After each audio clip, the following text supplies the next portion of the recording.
எல்லாருக்கும் hi, welcome back to my channel Ramp Diaries. எல்லாரும் எப்படி இருக்கீங்க? நான் ரொம்ப ரொம்ப சூப்பராக இருக்கேங்க.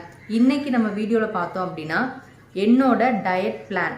நான் என்னோட 32 kgs வெயிட் கம்மி பண்ணுறதுக்கு என்னென்ன ஃபுட்லாம் எடுத்துக்கிட்டேன் அப்படின்றத அவங்க கூட ஷேர் பண்ண போகிறேன். வெயிட் லாஸ் பண்ணணும் அப்படின்னு முடிவு பண்ணிட்டு நிறையா ரிசர்ச் பண்ணி எனக்கு நானே கஸ்டமைஸ் பண்ணிக்கிட்ட ஒரு டயட் தான் வந்து அவங்க கூட ஷேர் பண்ண போகிறேன். என்னோட பாடி டைப்புக்கு எது கரெக்டாக இருக்கும், என்னோட லைஃப் ஸ்டைலுக்கு எது சூட் ஆகும், என்னென்ன மாதிரி ஃபுட்லாம் நான் ஆல்ரெடி சாப்பிட்ருக்கேன் அப்படின்றத வச்சு எனக்கு நானே கஸ்டமைஸ் பண்ணிக்கிட்ட ஒரு டயட் பிளான் தான் வந்துட்டு இது. நம்ம யூடியூப்ல எடுத்துக்கிட்டோம் அப்படின்னா நிறைய பேர் அவங்களோட வெயிட் லாஸ்க்கு அவங்க என்னென்ன டயட்லாம் ஃபாலோ பண்ணாங்க அப்படின்னு நிறைய பேர் ஷேர் பண்ணியிருப்பாங்க. ஸோ அது எல்லாமே பாருங்க, பார்த்துட்டு அதை அப்படியே எடுத்து பிளைண்டாக வந்து ஃபாலோ பண்ணாதீங்க. அதை நான் வந்து சஜஸ்ட் பண்ணுவேன். ஒரு விஷயம் நம்ம ஃபாலோ பண்ணுறோம், நம்ம ரிசல்ட் சீக்கிரமாக பார்க்கணும் அப்படின்னு சொல்லிட்டு பண்ணிட்டு பின்னாடி நமக்கு அதனால ஒரு சைட் எஃபெக்ட் எதுவும் வந்துடக்கூடாது. ஸோ இந்த மாதிரி நிறைய பேர் டயட் ஷேர் பண்ணுறாங்க, அது ஃபுல்லாக பாருங்க. அதுலேருந்து உங்களுக்கு ஒரு சில இன்ஃபர்மேஷன்ஸ், ஒரு சில ஐடியாஸ் வந்து கிடைக்கும். ஓகே, இதுலேருந்து இவ்வளோ வெரைட்டிஸ் இருக்குது, ஸோ நம்ம அதெல்லாம் ட்ரை பண்ணி பார்க்கலாம் அப்படின்னு உங்களோட டயட்டை வந்து இம்ப்ரூவைஸ் பண்ணுறதுக்கு தான் வந்து இந்த மாதிரி விஷயங்கள்லாம் யூஸ்ஃபுல்லாக இருக்கணும். ஸோ ஃபஸ்ட்டு என்னோட வெயிட் லாஸ் பண்ணணும் அப்படின்னு முடிவு பண்ணேன். ஃபஸ்ட்டு பிரேக்ஃபாஸ்ட்டை தான் வந்து சேஞ்ச் பண்ணேன். அப்படின்னு ஒவ்வொன்றா ஸ்டெப் பை ஸ்டெப்பாக தான் ஒவ்வொரு ஃபுட்டாக என்னோட டயட்டில் வந்து நான் ஆட் பண்ண ஆரம்பித்தேன். ஒவ்வொருத்தர் லைஃப் ஸ்டைலையும் ஒவ்வொரு ஃபுட் ஹேபிட் வந்து கண்டிப்பாக டிஃபர் ஆகும். ஸோ நம்ம டிஸ்ட்ரிக்ட் டு டிஸ்ட்ரிக்ட் ட்ராவல் பண்ணும்போதே ஃபுட் ஸ்டைல் வந்து டேஸ்ட்லேருந்து எல்லாமே மாறும். ஓகேங்களா? ஸோ அவங்க ஃபுட் ரொட்டீனுக்கு ஏற்ற மாதிரி டயட் வந்து கஸ்டமைஸ் பண்ணிக்கிறதா வந்து பெட்டராக இருக்கும் என்னை பொறுத்த வரைக்கும். இப்போ அதே மாதிரி இப்போ நம்ம வெயிட் லாஸ் பண்ணுறதுனால நமக்கு நிறைய பெனிஃபிட்ஸ் இருக்குது. ஓகேங்களா? ஸோ நமக்கு லேடிஸ்க்கு இருக்க பிசிஓடி ப்ராப்ளம்ஸ்லாம் சரியாகும், ஃபேட்டி லிவர் சரியாகும். ஒரு சிலர் வந்து அவங்களோட டயாபெட்டிக்ஸை வந்து ரிவர்ஸ் பண்ணுறதுக்கு ரொம்பவே ஹெல்ப் பண்ணும். ஸோ இந்த மாதிரி நிறைய பெனிஃபிட்ஸ் இருக்குது. ஃபேன்சி டயட் நான் எதுவும் ஃபாலோ பண்ணலை. ஸோ கலோரிஸ் வந்து கம்மியாக இருக்க மாதிரி வீட்டில் என்ன குக் பண்ணுறோமோ ஹெல்த்தியான வேலை சாப்பிட்டு வெயிட் லாஸ் பண்ணணும் அப்படின்றத வந்து டிசைட் பண்ணேன். So low corp diet plus fasting இதுதான் வந்து என்னோட இந்த 32 kg வெயிட் லாஸ் பண்ணதுக்கு ரொம்பவே ஹெல்ப் பண்ணுச்சு. ஸோ நான் என்னென்ன ஃபுட்லாம் எடுத்துக்கிட்டேன் அப்படின்றது உங்க கூட ஷேர் பண்ணுறேன். ஓகேங்களா? ஸோ அப்புறம் முக்கியமாக பார்த்தோம் அப்படின்னா, இப்போ யாருன்னா டயபெட்டிக்ஸ் பேஷண்ட் இருக்கீங்க, நீங்கள் வந்து வெயிட் லாஸ் பண்ணணும்னு ஆசைப்படுறீங்க அப்படின்னா ரேண்டமாக நிறைய டயட் பிளான்ஸ் வந்து ஷேர் பண்ணுவாங்க. அதை அப்படியே எடுத்து ஃபாலோ பண்ணாதீங்க. ஏன்னா அது ரிஸ்கில் போய் முடிகிறதுக்கு வாய்ப்பு இருக்குது. நீங்கள் வந்து ஆல்ரெடி டயபெட்டிக்ஸ்க்காக டேப்லெட்ஸ் வந்து எடுத்துகிட்டு இருப்பீங்க. திடீர்னு நீங்கள் கலோரிஸ் லோ காப்ஸ்லாம் ரொம்ப கம்மி பண்ணும்போது உங்களோட சுகர் லெவல் ரொம்ப ட்ராப் ஆகி ரிஸ்க் ஆகிறதுக்கு நிறைய சான்சஸ் இருக்குது. ஸோ டயபெட்டிக்ஸாக இருக்கீங்க அப்படின்னா நீங்கள் ப்ராப்பராக உங்களோட டாக்டர் கிட்ட ஒப்பீனியன் வாங்கி அவங்க என்ன டயட் உங்களுக்கு ரெக்கமெண்ட் பண்ணுறாங்களோ அதை ஃபாலோ பண்ணுங்கள். ஸோ அதுதான் வந்து உங்களுக்கு எந்த விதமான ரிஸ்க்கும் இல்லாமல் நல்ல ரிசல்ட் வந்து கொடுக்கும். நான் என்ன பண்ணுவேன் அப்படின்னா, மார்னிங் எழுந்ததும் ஃபஸ்ட்டு குடிக்கிற ட்ரிங்க் வந்து இதாங்க. மெட்டபாலிசம் பூஸ்டப் பண்ணுறதுக்காக நல்ல ஒரு 500 ml வாட்டர் போட்டு நல்லா அதில் வந்துட்டு சீரகம் பட்டை போட்டு கொதிக்க வச்சு ஒரு 300 ml சுண்டி வர அளவுக்கு நல்லா கொதிக்க வச்சு அதை வந்து ஆற வச்சு வார்மாக வந்து எடுத்துப்பேன். இதான் வந்து என்னோட ஃபஸ்ட்டு ட்ரிங்க். இது ட்ரிங்க் வந்து நம்ம மெட்டபாலிசம் லெவல் வந்து பூஸ்டப் பண்ணுறதுக்கு ரொம்பவே ஹெல்ப் பண்ணும். ஸோ இதான் வந்து நான் ரெகுலராக வந்து எடுத்துக்கிட்டேன். அதுக்கப்புறமா பார்த்தோம் அப்படின்னா காஃபி, டீ, பிளாக் டீ எதுவுமே எடுத்துக்க மாட்டேன். ஸோ அது ஃபுல்லாத்தையும் ஸ்கிப் பண்ணிவிட்டு டேரெக்டாக வந்து ஒரு டீடாக்ஸ் ஜூஸ் வந்து எடுத்துப்பேன். பிரேக்ஃபாஸ்ட்டுக்கு முன்னாடி அந்த ஜூஸ் வந்துட்டு ரொட்டேஷனில் எடுத்துப்பேன். ஃபர்ஸ்ட் எய்தர் ஒரு 10 daysக்கு வந்துட்டு பெரிய நெல்லிக்காய் அண்ட் கருவேப்பிலை ரெண்டும் போட்டு அதில் ஒரு ஜூஸ் ப்ரிப்பேர் பண்ணி எடுத்துப்பேன். ஒரு வாரம் வந்துட்டு என்ன எடுத்தேன்னா ஆஷ்கர்னு சொல்லுவாங்க இல்லைங்களா, வெள்ளை பூசணிக்காய், அந்த ஜூஸ் வந்து எடுத்துப்பேன். அப்புறம் ஒரு சில வாரம் வந்து நாட்டு சுரக்காய் கிடைச்சதுன்னா நாட்டு சுரக்காய் ஜூஸ் வந்து ரெகுலராக எடுத்துகிட்டு வந்தோம்னா அதுவும் வந்து நம்ம வெயிட் லாஸ்க்கு ரொம்பவே ஹெல்ப் பண்ணும். இப்போ இந்த வெள்ளை பூசணிக்காய் சொரக்காய்லாம் வந்து கோல்டு அதிகமாக இருக்கிறதுனால நம்ம சைனஸ் ப்ராப்ளம் இருக்குது, உங்களுக்கு டக்குன்னு கோல்டு பிடிக்கும் அப்படின்னா நீங்கள் வார்ம் வாட்டர் ஆட் பண்ணி நீங்கள் ஜூஸாக வந்து எடுத்துக்கலாம். இல்லை 2 பெப்பரு வார்ம் வாட்டர் அந்த மாதிரி போட்டு நீங்கள் எடுத்துக்கும் போது உங்களுக்கு டக்குன்னு சளி பிடிக்காது, ரொம்ப வந்து ஹெல்ப் பண்ணும். இதுதான் வந்து நெக்ஸ்ட் லெவல். ஃபஸ்ட்டு வந்து மெட்டபாலிசம் இம்ப்ரூவ் பண்ணுறதுக்கு ஒரு ட்ரிங்க் குடிப்பேன். அதுக்கப்புறம் ஒரு 1 hourக்கு அப்புறமா இந்த டீடாக்ஸ் பண்ணுறதுக்காக இந்த ஜூஸ் வந்து எடுத்துப்பேன். எடுத்துகிட்டு ஒரு 1/2 hour இல்லை 1 hourக்கு அப்புறமா என்னோட பிரேக்ஃபாஸ்ட் வந்து எடுத்துப்பேன். பிரேக்ஃபாஸ்ட் வந்து ரொம்ப சிம்பிளாக தாங்க நான் எடுத்துப்பேன் மோஸ்ட்லி. ஓகேங்களா? ஸோ எதனா வேக வச்ச சுண்டல், பருப்பு வகைகள் ஏதோ ஒரு பருப்பு வந்து எடுத்துப்பேன். இல்லைனா பாயில்டு ஒரு எக் வந்து ஒரு நாளைக்கு 2 எக். இப்போ நான்வெஜ் வந்து வீக்லி 3-4 days வந்து நான்வெஜ் குக் பண்ணிடுவோம் எங்கள் வீட்டில். ஸோ அதனால அதுலேயே வந்து எனக்கு ப்ரோட்டீன் கிடைச்சிரும். ஸோ நான்வெஜ் இல்லாத டைமில் வந்து நமக்கு ஆல்டர்னேட் ஆப்ஷன் வந்து எக்.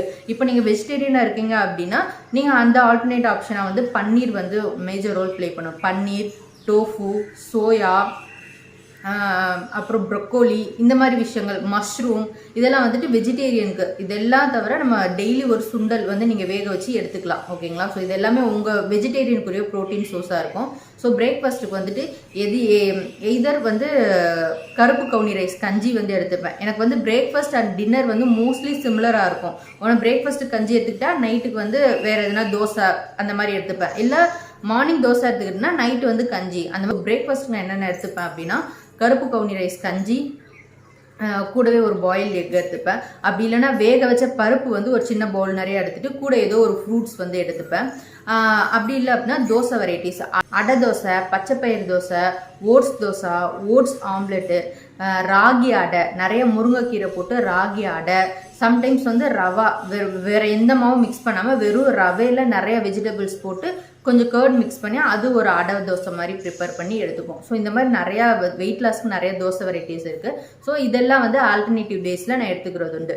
பிரேக்ஃபாஸ்ட்டுக்கு இந்த மாதிரி தோசை வெரைட்டிஸில் போயிட்டு அப்படின்னா டின்னர் ரொம்ப சிம்பிள் தான். டெய்லியுமே கருப்பு கவுனி ரைஸ் கஞ்சி வந்து ஒரு வேளை எடுத்துப்பேங்க. நான் ஆல்ரெடி சொன்ன மாதிரி பிரேக்ஃபாஸ்ட் அட் டின்னருக்கு வந்து கருப்பு கவுனி ரைஸ் கஞ்சி, சம்டைம்ஸ் வந்து கொள்ளு பருப்புலாம் மிக்ஸ் பண்ணி கஞ்சியாக எடுத்துப்பேன். இல்லை சம்டைம்ஸ் வந்து வெறுமனே கருப்பு கவுனி ரைஸ் மட்டுமே வந்துட்டு நல்லா ரோஸ்ட் பண்ணிவிட்டு பவுடர் பண்ணி அதில் கூழ் மாதிரி காய்ச்சி அதில் நல்லா கேர்டு திக்கான கேர்ட் போட்டு குடிச்சிடுவேன். ஸோ இந்த மாதிரி வந்துட்டு எடுத்துகிட்டு போயிட்டு இருந்தேன். ஸோ என்னோட வெயிட் லாஸ் ஜேர்னியில் மேஜராக எனக்கு சப்போர்ட் பண்ண விஷயம் வந்து கருப்பு கவுனி ரைஸ் கஞ்சி. அதை வெயிட் லாஸ் கஞ்சினே சொல்லுவாங்க, ஓகேங்களா? ஸோ அந்த கஞ்சி வந்து உங்கள் வெயிட் லாஸ்க்கு ரொம்பவே சப்போர்ட் பண்ணும். ஏதாவது ஒரு வேலை வந்து நீங்கள் பிளான் பண்ணிக்கலாம். ஸோ லஞ்சு வந்து பார்த்தோம் அப்படின்னா ரொம்ப சிம்பிள் தாங்க. ஸோ பிரேக்ஃபாஸ்ட்டாக இருந்தாலும் சரி, லஞ்சாக இருந்தாலும் சரி, நம்ம இந்த ஆர்டரில் சாப்பிடணும். ஃபஸ்ட்டு வந்து ப்ரோட்டீன் வந்து சாப்பிடணும், ஓகேங்களா? ப்ரோட்டீன் சாப்பிட்டதுக்கு அப்புறமா ஃபைபர், நம்ம நிறைய வெஜிடபிள்ஸ் காய்கறிகள் நிறையா சாப்பிடணும். லாஸ்ட்டாக தான் வந்துட்டு நம்ம கொஞ்சமாக வந்து ரைஸோ இல்லை மில்லட்ஸு ஏதோ ஒரு போர்ஷன் நம்ம லாஸ்ட்டாக அந்த கார்போஹைட்ரேட்ஸ் காப்ஸ்க்காக வச்சுருப்போம் இல்லைங்களா, அந்த விஷயத்த லாஸ்ட்டாக தான் சாப்பிடணும். இந்த ஆர்டரில் சாப்பிடும்போது நமக்கு ஃபஸ்ட்டு ப்ரோட்டீன்லேயே வயிறு ஃபில் ஆகிரும், ஓகேங்களா? ஸோ இதை மறக்கவே கூடாது. நீங்கள் ப்ரோட்டீன் எந்த அளவுக்கு எடுத்துக்கிறீங்களோ அந்தளவுக்கு ஈக்குவலாக வந்துட்டு ஃபைபர் எடுத்துக்கணும். அந்தளவுக்கு ஈக்குவலான காய்கறிகள் பழங்கள் வந்து எடுத்துக்கணும், ஓகேங்களா? ஸோ அப்போ தான் உங்களுக்கு கான்ஸ்டிபேஷன் ப்ராப்ளம் இல்லாமல் இருக்கும். இல்லை ஆர்டர்லேயே எப்பவும் சாப்பிடுங்க. சாப்பிடும்போது உங்களுக்கு வயிறுக்கு நல்லா ஃபில்லிங்காக இருக்கும். காப்ஸோட போர்ஷன் நீங்கள் கண்டிப்பாகவே கம்மியாக தான் எடுத்துப்பீங்க. உங்கள் வெயிட் லாஸ்க்கு ரொம்பவே ஹெல்ப் பண்ணும், ஓகேங்களா? ஸோ லஞ்சுக்கு எந்த மாதிரி எடுத்துப்பேன் அப்படின்னா மேக்ஸிமம் 100 கிராம்ஸ் இல்லை ஒரு 50 to 75 கிராம்ஸ் அளவுக்கு ரைஸ், மில்லட்ஸு, இல்லை சப்பாத்தி அப்படின்னா 1 or 2 நம்பர்ஸ் சப்பாத்தி, ரொட்டி, அந்த மாதிரி விஷயங்கள்லாம் வந்து எடுத்துக்கலாம் காப்ஸ்க்காக, ஓகேங்களா? ப்ரோட்டீன் சோர்ஸ்க்கு போயிட்டோம் அப்படின்னா நம்ம ஆல்ரெடி சொன்ன மாதிரி தான். நான்வெஜ் குக் பண்ணிட்டோம் அப்படின்னா நமக்கு கிரேவி, சிக்கன் வந்து மோஸ்ட்லி ஃப்ரை பண்ணி எடுத்துக்காமல் கிரேவியாக பண்ணி அந்த சிக்கன் வந்து எடுத்துக்கலாம். அப்புறம்னா ஃபிஷ் வந்து எடுத்துக்கலாம். ஃபிஷ் வந்து ரொம்ப தவா ஃப்ரை, ரொம்ப டீப் ஃப்ரை ஆயிலில் போட்டு டீப் ஃப்ரை பண்ணிடாமல் ஷாலோ ஃப்ரை வந்து லைட்டாக ஆயில் தவாவில் போட்டு ஷாலோ ஃப்ரை பண்ணி எடுத்துக்கலாம். இல்லைனா கிரேவி, நீங்கள் குழம்புல போடுற மீன் சாப்பிட்றது ரொம்பவே நல்லது. ப்ரான்ஸ் எடுத்துக்கலாம். அடிக்கடி நான்வெஜ் குக் பண்ண முடியல அப்படின்னா ஈஸி ஆப்ஷன் நமக்கு இருக்குது. நமக்கு வந்துட்டு எக்கு, ஓகேங்களா? ஸோ டெய்லியுமே 2 எக் எடுத்துக்கும்போது நமக்கு ப்ரோட்டீன் சோர்ஸ் மேக்ஸிமம் அதே வந்து கம்ப்ளீட் பண்ணிடுது. ஸோ வந்து டெய்லி 2 எக் வந்து நீங்கள் எடுத்துக்கலாம். பாயில்டு எக்கு இல்லை அது வேறு ஃபார்மேட்டில் கூட நீங்கள் எடுத்துக்கலாம். நான் ஆல்ரெடி சொன்ன மாதிரி எக்கை வந்து எக் ஆம்லெட் மாதிரி எடுத்துக்கலாம், ஓகே, எக் தோசை மாதிரி எடுத்துக்கலாம். ஸோ நீங்கள் அந்த மாதிரி நீங்கள் ஒரே விஷயத்தையே ரிப்பீட்டடாக சாப்பிட்றதுக்கு அந்த ப்ரோட்டீன் ஃபுட்டையே வந்து கொஞ்சம் எப்படி என்ஹான்ஸ் பண்ணி நல்லா டேஸ்டியாக வந்து சாப்பிட்றது அப்படின்றது கூட நீங்கள் கொஞ்சம் இன்னோவேட்டிவாக யோசிச்சு நீங்கள் எடுத்துக்கலாம், ஓகேங்களா? ஸோ இதுதான் வந்து நம்ம போர்ஷன். என்ன ஒரு சில நாள் ரைஸு ப்ளஸ் 2 பாயில்டு எக்ஸ் எடுத்துப்பேன். ஒரு சில நாள் கொஞ்சமாக ரைஸு, 2 பொரியல், கொஞ்சமாக வேக வச்ச சுண்டல் ஒரு சின்ன பவுலில் எடுத்துப்பேன். ஸோ பிரேக்ஃபாஸ்ட்டுக்கு சுண்டல் எடுத்துக்கல அப்படின்னா லஞ்சுக்கு எடுத்துப்பேன். அந்த மாதிரி நம்ம அந்த டேவை வந்து பிளான் பண்ணிக்கணும். சம் டேஸ் வந்துட்டு சுத்தமாக காப்ஸ் எடுத்துக்கோம், ஒரு பெரிய பவுல் நிறைய பப்பாயா எடுத்துட்டு ஒரே ஒரு பாயில்டு எக் சாப்பிட்டு சிம்பிளாக லஞ்ச் முடிச்சிருவேன். ஸோ அந்த மாதிரியும் ஒரு சில நாட்கள் வந்து பண்ணதுண்டு. ஸோ அதுதான் சொல்கிறேன்ல இல்லைங்களா? ஸோ இது வந்து எனக்கு நானே கஸ்டமைஸ் பண்ணிக்கிட்ட டயட். அன்னைக்கு என் வீட்டில் என்ன இருக்குது, அன்னைக்கு இப்போ ஒரு நாள் ஃப்ரூட் நிறையா இருக்குது அப்படின்னா ஃப்ரூட்ஸ் பேஸ் பண்ணி அன்னைக்கு டே போகும். ஒரு நாள் நான்வெஜ் அதிகமாக இருக்குது அப்படின்னா சிக்கன், ஃபிஷ்ஷு, அது ரிலேட்டடாக அன்னைக்கு டே டயட் போகும். ஸோ வீட்டில் என்ன இருக்கோ அதை வச்சு அன்னன்னைக்கான டயட் வந்து நான் கஸ்டமைஸ் பண்ணிப்பேன். ஸோ இப்படி தான் வந்து போயிட்டு இருந்தது. டின்னருக்கு பார்த்தோம் அப்படின்னா சிம்பிளாக கஞ்சி தான் மேக்ஸிமம் எடுத்துப்பேன். ரொம்ப தூங்குறதுக்கு ஒரு 3 hours முன்னாடியே, மேக்ஸிமம் 6:30 7 தாண்டி எடுத்துக்க மாட்டேன் டயட்டில் இருக்கும்போது, ஓகேங்களா? ஸோ கஞ்சி தான் மேக்ஸிமமாக இருக்கும். சம் டேஸ் வந்துட்டு சப்பாத்தியாக எடுத்துப்பேன், சப்பாத்தி ரோல். நீங்கள் சப்பாத்தி எடுத்துக்கிறீங்க அப்படின்னா அதுக்கு வந்து கிரேவி வந்துட்டு எய்தர் ஃபைபர் ரிச்சாக இருக்கணும் இல்லை ப்ரோட்டீன் ரிச்சாக இருக்க மாதிரி எடுத்துக்கோங்க. இப்போ ஒரு மேக்ஸிமம் 2 சப்பாத்தி தான் எடுத்துக்கணும் நம்ம டயட்டில் இருக்கும்போது. ஸோ 2 மீடியம் சைஸ் சப்பாத்தி எடுத்துகிட்டு அதுக்கு ஈக்குவலாக நிறைய காய்கறிகள் போட்டு நிறைய குருமா எடுத்துக்கிட்டிங்க அப்படின்னா வயிறுக்கு ரொம்ப ஃபில்லிங்காக இருக்கும். இல்லை ப்ரோட்டீன் அதிகமாக போட்டு ஒரு எக் கிரேவி இல்லை பன்னீர் கிரேவி, அந்த மாதிரி வந்துட்டு மஷ்ரூம் கிரேவி, இந்த மாதிரி சைட் டிஷ் வந்துட்டு நல்லா ப்ரோட்டீன் ரிச்சாக வச்சுக்கிட்டீங்க அப்படின்னா எதர் சப்பாத்தி, கஞ்சி, இல்லை நீங்கள் பிரேக்ஃபாஸ்ட்டு கஞ்சி எடுத்துக்கிட்டீங்க அப்படின்னா நீங்கள் தோசை, அடை தோசை அந்த மாதிரி கூட நீங்கள் எடுத்துக்கலாம். உங்களுக்கு நல்லா வயிறுக்கு ஃபில்லிங்காக இருக்கும். ஸோ இதுதான் வந்து லிஸ்ட்டு. நான் எடுத்துக்கிட்ட என்னென்ன ஃபுட்லாம் எடுத்துக்கிட்டேன் அப்படின்றத ஓரளவுக்கு உங்ககிட்ட வந்து சொல்லிட்டேன். ஸோ இதை வந்து ஆல்டர்னேட்டிவாக நான் எடுத்துப்பேன். பிரேக்ஃபாஸ்ட், லஞ்ச், டின்னர் மாற்றி ஏதோ ஒரு வேலைக்கு மேக்ஸிமம் டயட் பண்ணும்போது 3 வேளை தான் வந்து சாப்பிடுவேன். ஓகேங்களா? ஸோ அந்த mid morning cravings, mid morning பசி அப்படின்லாம் வரும் இல்லைங்களா? ஸோ அதுக்கெலாம் நான் மேக்ஸிமம் எடுத்துக்க மாட்டேன், ஸ்கிப் பண்ணிடுவேன். இனிஷியல் ஸ்டேஜில் கஷ்டமாக இருந்தது. அப்போ வந்து நான் என்ன எடுத்துக்கிட்டேன் அப்படின்னா குக்கும்பர் எடுத்துப்பேன், இல்லை கேரட் எடுத்துப்பேன். ஸோ லோ கலோரி உள்ள ஸ்நாக்ஸ் ஐட்டம்ஸ். இப்போ அந்த குட்டி குட்டி பசிக்கெலாம் வந்துட்டு அந்த கிரேவிங்ஸ் கண்ட்ரோல் பண்ணுறதுக்கு நமக்கு டயட் டைமில் எடுத்துக்கிற மாதிரி ஸ்நாக்ஸ்லாம் என்னென்ன இருக்குது அப்படின்னு நம்ம சேனலில் ஆல்ரெடி ஒரு வீடியோ போஸ்ட் பண்ணியிருக்கோம். அதோட லிங்க் கீழே டிஸ்கிரிப்ஷனில் கொடுக்குறேன், செக் பண்ணி பாருங்கள். இப்போ தான் நீங்கள் புதுசாக டயட் ஸ்டார்ட் பண்ணுறீங்க, ஆல்ரெடி ரொம்ப வெயிட்டாக இருக்கீங்க அப்படின்னா உங்களுக்கு இன்சுலின் லெவல் அதிகமாக இருக்கனால அதிகமாக அடிக்கடி பசி வந்துகிட்டே இருக்கும். ஸோ நீங்கள் அப்போ பசிக்குதேன்னு சொல்லிட்டு ஏதோ ஒரு ஸ்நாக்ஸை சாப்பிட்டு உங்களோட டயட்டை வந்து பிரேக் பண்ணிடாமல் முடிஞ்சளவு வந்து சிம்பிளாக தேங்காய் சில் சொல்லுவாங்க இல்லைங்களா? ஸோ தேங்காய் சில் உடச்சி தேங்காய்லேருந்து ஒரு 2-3 சில் தேங்காய் சில் வந்து சாப்பிடலாம். இல்லை வேர்க்கடலை வந்து வேக வச்சு சாப்பிட்டீங்கன்னா இன்னும் சூப்பர். இல்லை அப்படின்னா ஆயில் இல்லாமல் வறுத்து அந்த வறுத்த வேர்க்கடலை எடுத்துக்கலாம். இல்லை நட்ஸ் எல்லாத்தையுமே நம்ம பாதாம், பம்கின் சீட்ஸு, அந்த மாதிரி சீட்ஸ்லாம் இருக்கு இல்லைங்களா? ஸோ சீட்ஸ்லாம் வாங்கி அதை லைட்டாக ரோஸ்ட் பண்ணிவிட்டு பெப்பர், சால்ட்டு போட்டு ஒரு கண்டெய்னரில் ஸ்டோர் பண்ணி வச்சுட்டு உங்களுக்கு குட்டி குட்டி பசி வரும்போது அது ஒரு ஸ்பூன் நீங்கள் வந்து தாராளமாக எடுத்துக்கலாம். அது சின்ன சின்ன பசிக்கு வந்து ரொம்ப ஹெல்ப் பண்ணும். ஸ்டார்டிங்கில் ஒரு 2-3 மாதம் நீங்கள் உங்கள் டயட்டை வந்து சூப்பராக ஃபாலோ பண்ணிட்டீங்க அப்படின்னா அதுக்கப்புறம் உங்களோட பசியும் உங்களுக்கு நல்லா கண்ட்ரோல் ஆகும். முடிஞ்சாலும் அந்த மிட் மார்னிங் ஸ்நாக்கை வந்து நீங்களே கட் பண்ணிடுவீங்க. இனிஷியல் டேஸில் இதெல்லாம் வந்து ஒரு ஆல்டர்னேட் ஆப்ஷன்ஸாக வச்சுக்கலாம். மக்கன்னா அது உங்களுக்கு ரொம்பவே ஹெல்ப்ஃபுல்லாக இருக்கும். ஓகேங்களா? தாமரை விதைன்னு சொல்லுவாங்க இல்லைங்களா? அதை வந்துட்டு நான் ரோஸ்ட் பண்ணி லைட்டாக பெப்பர், சால்ட்டு போட்டு சாப்பிட்டீங்க அப்படின்னா அதுவும் வந்து ஒரு ஸ்நாக்ஸுக்கு ஒரு சூப்பரான ஆப்ஷனாக இருக்கும். ஈவினிங்கில் எதுனா நீங்கள் சூடாக குடிக்கணும் அப்படின்னு நினச்சிங்க அப்படின்னா black coffee, black tea, any herbal teas, இல்லை க்ரீன் டீ, இந்த மாதிரி விஷயங்கள்லாம் சுகர் இல்லாமல் எடுத்துக்கணும். ஓகேங்களா? அது ஒரு நாளைக்கு எவ்வளோ டைம் வேணால் நீங்கள் எடுத்துக்கலாம். டயட்டில் இருக்கும்போது உங்கள் ஃபாஸ்டிங் டைமில் கூட இது நீங்கள் எவ்வளோ வேணால் எடுத்துக்கலாம். இதில் வந்து 0 கலோரி தான் இருக்குது. ஆல்மோஸ்ட் வாட்டருக்கு ஈக்குவல் தான் இது எல்லாமே. ஓகேங்களா? ஸோ இந்த விஷயங்கள்லாம் வந்து உங்கள் டயட் டைமில் நீங்கள் அப்பப்போ எடுத்துக்கிட்டீங்க அப்படின்னா ரொம்ப எனர்ஜெட்டிக்காக, ரொம்ப பிரிஸ்காக வந்து இருப்பீங்க. நீங்கள் இப்போ தான் புதுசாக டயட் ஸ்டார்ட் பண்ணுறீங்க அப்படின்னா இனிஷியல் ஸ்டேஜில் ஹெட் ஏக் வருது, ரொம்ப டயர்டாக இருக்குது, இது எல்லாமே நார்மல் தான். ஸோ அதை ஓவர் கம் பண்ணுறதுக்கு நிறைய தண்ணி குடிங்க. உங்கள் டயட்டை சூப்பராக ஃபாலோ பண்ணிவிட்டு நைட்டு வந்து 7லேருந்து 8 மணி நேரம் நல்லா தூங்குங்க. தூங்கும்போது ஆட்டோமேட்டிக்காக அதுவே சரியாகிடும். ஓகேங்களா? சரி, ஓகே, வெயிட் லாஸ் பண்ணணும் முடிவு பண்ணி எனக்கு நானே டயட்டில் கஸ்டமைஸ் பண்ணிட்டேன். இருந்தாலும் இது இவ்வளோ விஷயங்களை ஸ்ட்ரிக்டாக ஃபாலோ பண்ணுறது எனக்கு ரொம்ப ஹெக்டிக்காக இருக்குது, ரொம்ப ப்ரெஷராக இருக்குது, என்னால் ஃபாலோ பண்ண முடியலை அப்படின்னு உங்களுக்கு தோணுச்சு அப்படின்னா இனிஷியல் டேஸில் இது எல்லாமே நார்மல் தாங்க. ரொம்ப ப்ரெஷரைஸ்டாக தான் இருக்கும். ஓகேங்களா? ஸோ உங்களால் ஃபுல்லாக சேஞ்ச் பண்ண முடியல. ஃபஸ்ட்டு உங்கள் பிரேக்ஃபாஸ்ட்டில் ஒரு சேஞ்ச் பண்ணுவாங்க. பிரேக்ஃபாஸ்ட்டை ஹெல்த்தியாக நீங்கள் பிளான் பண்ண மாதிரி எடுத்துகிட்டு போங்க. ஒரு 1 வீக் பிரேக்ஃபாஸ்ட் மட்டும் சீட் ஆகாமல் ஃபோக்கஸ்டாக எடுத்துகிட்டு போங்க. அதுக்கப்புறம் கொஞ்சம் கொஞ்சமாக உங்கள் லஞ்சு, அதுக்கப்புறம் கொஞ்சம் டின்னர், ஒரு 20 டேஸ் அப்புறம் உங்கள் ஹோல் டேவை நீங்கள் பிளான் பண்ண மாதிரி எடுத்துகிட்டு போகிறதுக்கு சின்ன சின்ன ஸ்டெப்பாக எடுத்து வைங்க. ஓகேங்களா? நம்ம ஹியூமன்ஸ் தான் இல்லைங்களா? கண்டிப்பாக கிரேவிங்ஸ் வரும், டிஸ்ட்ராக்ஷன்ஸ் வரும், அதெல்லாம் ஓவர் கம் பண்ணி சரி ஓகே இன்னைக்கு முடிஞ்சிச்சு, நாளைக்கு மறுபடியும் ஸ்டார்ட் பண்ணலாம்.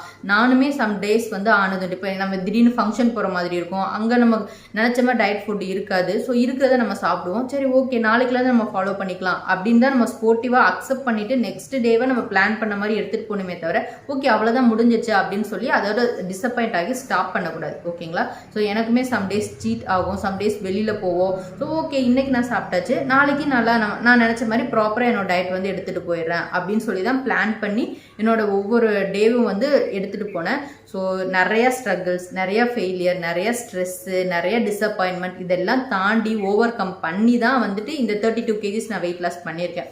ஸோ எல்லாருக்குமே இது வந்து நார்மல் தான். ஒரு 10 days 15 days ஃபாலோ பண்ணுவீங்க, ஒரு 2 days பிரேக் ஆயிடுச்சு அப்படின்னா அதை அக்செப்ட் பண்ணிவிட்டு அந்த 2 daysலேருந்து வெளியில் வந்து மறுபடியும் உங்களோட டிசிப்ளினான டயட் ரொட்டீனை ஸ்டார்ட் பண்ணுங்கள். ஓகேங்களா? உங்களோட ஹெல்த்தியான லைஃப் ஸ்டைலுக்காக உங்களை நீங்களே புஷ் பண்ணி ஒரு நல்ல ஒரு மைண்ட் செட் பண்ணி இந்த ஒரு ஸ்டெப் எடுத்து வச்சிங்க அப்படின்னா ஹெல்த் வைஸ் சூப்பரான ஒரு இம்ப்ரூவ்மெண்ட் கண்டிப்பாக நீங்கள் பார்ப்பீங்க. இது உங்களோட மென்டல் ஹெல்த்துக்கும் ரொம்பவே சப்போர்ட் பண்ணும். ஓகேங்களா? ஸோ இது எல்லா கூடயும் சேர்த்து கூடவே சின்னதாக ஒரு வாக்கிங், உங்களுக்கு பெருசாக எக்ஸசைஸ் பண்ண முடியாது, ஜிம்முக்கு போக முடியாது, அந்த மாதிரி இருக்குது அப்படின்னா சிம்பிளாக வாக்கிங்கில் ஸ்டார்ட் பண்ணுங்கள். ஸோ உங்களோட low corp diet, fasting plus கூடவே ஒரு எஃபெக்டிவான வாக்கிங், மேக்ஸிமம் குறைஞ்சது ஒரு டெய்லி ஒரு 1 hour வாக்கிங் பண்ணுங்க அப்படின்னா அமேசிங்கான ரிசல்ட் இருக்கும். வெயிட் லாஸ் சூப்பராக நடக்கும். கண்டிப்பாக நீங்கள் நினச்ச ஒரு வெயிட்டை வந்து ரீச் பண்ணிட முடியும். ஓகேங்களா? ஸோ யாருமே வந்து உங்களை ப்ரெஷர் பண்ண போகிறதில்ல. நான் இது எல்லாத்தையும் ஸ்ட்ரிக்டாக ஃபாலோ பண்ணி நான் 1 மாதத்தில் இவ்வளோ வெயிட் கம்மி பண்ணணும், ஒரு 6 மாதத்தில் நான் என்னோட இவ்வளோ வெயிட்டையும் கம்மி பண்ணிடணும் அப்படின்னு உங்களை யாரையும் ப்ரெஷர் பண்ண போகிறதில்ல. நீங்கள் 6 மாதத்தில் உங்கள் டார்கெட் முடிக்கிறனால உங்களுக்கு யாரும் ஒரு ஃப்ரீடம் வந்து கொடுக்க போகிறதில்ல. உங்களோட ஹெல்த்துக்காக நீங்கள் ஒரு மைண்ட் செட் பண்ணி நீங்கள் அந்த ஒரு விஷயத்த 100% பண்ணீங்க அப்படின்னா அதுக்கான ரிசல்ட் அந்தந்த டைமில் வந்து கிடைக்கும். ஓகேங்களா? ஓவராக ப்ரெஷர் ஆகிக்காம டெடிக்கேட்டடாக ஹாப்பி மைண்ட் செட்டோட நீங்கள் உங்களோட வெயிட் லாஸ்க்கான ஃபஸ்ட்டு ஸ்டெப் எடுத்து வைங்க. கண்டிப்பாக வந்து ஏதோ ஒரு நாள் நீங்கள் ஃபோக்கஸ்டாக சின்ன சின்ன ஸ்டெப் எடுத்து வச்சுட்டே போகும்போது ஏதோ ஒரு நாள் நீங்கள் நினச்ச கோல் வந்து ரீச் பண்ணிடுவீங்க. ஸோ நான் மறுபடியும் சொல்கிறேன், ரேண்டமாக வீடியோஸ் பார்த்து அதை அப்படியே ஃபாலோ பண்ணாதீங்க. இது வந்து என்னோட லைஃப் ஸ்டைலுக்கு என்னோட பாடிக்கு நான் ஃபாலோ பண்ண விஷயங்கள் தான் ஷேர் பண்ணியிருக்கேன். இதை வந்து ஒரு இன்ஃபர்மேஷன் நான் எடுத்துக்கிட்டு இதுலேருந்து பெட்டராக உங்களோட டயட் பிளானை நீங்கள் கஸ்டமைஸ் பண்ணி ஹாப்பியாக ஹெல்தி வேயில் உங்களோட வெயிட் லாஸ் ஜேர்னியை எடுத்துகிட்டு போங்க. இந்த வீடியோ உங்களுக்கு யூஸ்ஃபுல்லாக இருக்குது அப்படின்னா லைக் பண்ணுங்கள், கமெண்ட் பண்ணுங்கள், நிறைய ஷேர் பண்ணுங்கள். மறக்காமல் சப்ஸ்கிரைப் பண்ணி பெல் ஐக்கான் கிளிக் பண்ணி வச்சுக்கோங்க. அப்போ தான் நம்ம கொடுக்கக்கூடிய வீடியோஸ் எல்லாம் மிஸ் ஆகாமல் உங்களுக்கு நோட்டிஃபிகேஷனில் வரும். So every week Thursday afternoon 12 o'clock வந்து நம்ம சேனலில் வீடியோஸ் கொடுத்துட்டே இருக்கோம். மிஸ் பண்ணாமல் பாருங்கள். கண்டிப்பாக உங்களுக்கு யூஸ்ஃபுல்லாக, நீங்கள் திடீர்னு ஒரு டைமில் லோ ஆகுறீங்க அப்படின்னா உங்களுக்கு ஒரு மோட்டிவேஷன் கொடுக்குற விதமாக ஒரு இன்ஃபர்மேட்டிவான விஷயங்கள் வந்து கண்டிப்பாக நம்ம ஷேர் பண்ணிகிட்டே இருக்க போகிறோம். ஸோ வீடியோ எண்டு வரைக்கும் பார்த்த எல்லாருக்கும் ரொம்ப தேங்க்யூ. ஸோ இதே மாதிரி இன்னும் ஒரு சூப்பரான வீடியோவோட உங்களை மீட் பண்ணுறேன். எல்லாருக்கும் டாடா பாய். மகரி மகரி சனிரேச பமக மத மகரி சனிரிச கமச